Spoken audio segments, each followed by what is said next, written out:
আমার মতো আপনাদের আর কার কার গরু বা খাসির নল্লি নিহারি দেখলে জিভে জল আসে বলেন তো?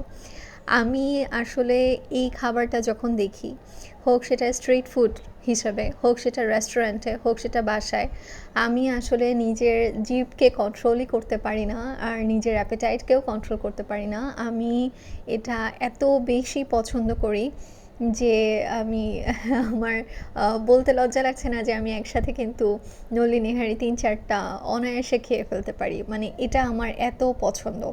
আর এটার মধ্যে যে শাঁসটা থাকে, উফ! ওই শাঁসটা চুষে খেতে আমার যে কি ভালো লাগে। কিন্তু খুবই মজার ব্যাপার হচ্ছে, আমি যখন ছোট ছিলাম, মানে ছোট বলতে ১০-১১ বছর, বা আমার যখন ইভেন ১৭-১৮ বছরও ছিল, তখন পর্যন্ত কিন্তু আমি এই খাবারটাকে মোটেই পছন্দ করতাম না। ইভেন আমার বাসায় যদি আমার মা এটা রান্না করতো, আমি দেখা যেত যে এটার গন্ধই নিতে পারতাম না, আমার খাওয়া দাওয়াই বন্ধ হয়ে যেত। এতটা শখ লাগতো খেতে, বা অরুচি লাগতো এই জিনিসটার প্রতি।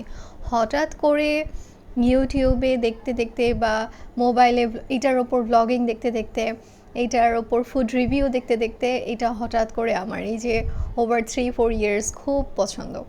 আর এটা রান্না করার যে রেসিপি, এটাও ওভার দ্য ইয়ার্স অনেক বেশি মডিফাইড হয়েছে।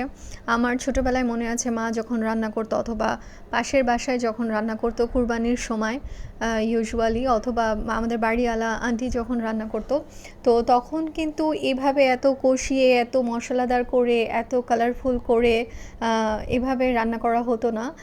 আমার যতটুকু মনে পড়ে, মানে অ্যাজ ফার আই রিমেম্বার, যে ওটা ২-৩ দিন ধরে জাস্ট একটু কাঁচামরিচ, পেঁয়াজ, লবণ, হলুদ দিয়ে ৩-৪ দিন জ্বালাতো। তারপর যখন একটু আঠা আঠা ভাব হয়ে আসতো, স্টিকি হয়ে আসতো, তখন হচ্ছে চালের আটার রুটি বা পরোটা দিয়ে ওনারা খেত।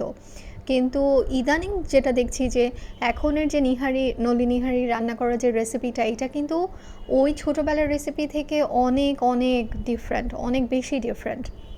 আগে যেটা খুব সাদামাঠা ছিল, কোনো কালার ছিল না, দেখলেই কেমন গা ঘিন ঘিন করতো। আর এখনের কালারটা এত সুন্দরভাবে, মানে এখন মানুষ এত কালারফুলভাবে রান্না করে যে দেখলেই আসলে মুখে পানি চলে আসে। আর এখনের রান্নাটা আসলে ওই যে কষিয়ে যে রান্না করার ব্যাপারটা, এইটাতেই আসলে স্বাদটা বহুগুণ বেড়ে যায়। আচ্ছা, হোয়াট এভার ইট ইজ, আমি কিন্তু কোনো ইউটিউব রেসিপি বা কাউকে ফলো করে এই রান্নাটা আজকে করছি না। আমার এই রান্নাটা একদম নিজস্ব স্টাইলে, নিজের ক্রিয়েটিভিটি থেকে করা।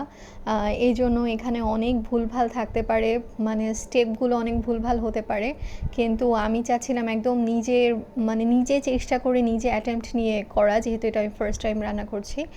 আর রান্নাটা কিন্তু ভালো হয়েছে।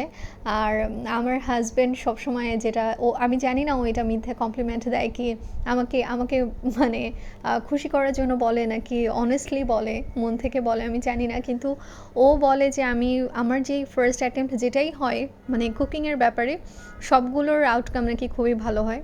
তো এইটা আমার জন্য, আমার হাজব্যান্ডের মুখে ভালো লাগছে, এটা আমার জন্য অনেক বড় একটা ব্যাপার।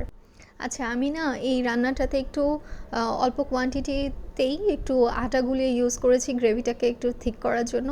আর এই তো রান্না শেষ, এটাকে পরিবেশনের জন্য আমি জাস্ট লাস্টে একটু আদা কুচি, একটু পেঁয়াজের বেরেস্তা, আর একটু রসুন ভাজি, একটু জিরা গুঁড়া দিয়েই সার্ভ করে দিয়েছি। এটা খেতে কিন্তু অসাধারণ হয়েছে। তো আমার এই রান্নাটা আপনাদের কেমন লেগেছে আমাকে কিন্তু কমেন্টে অবশ্যই জানাবেন।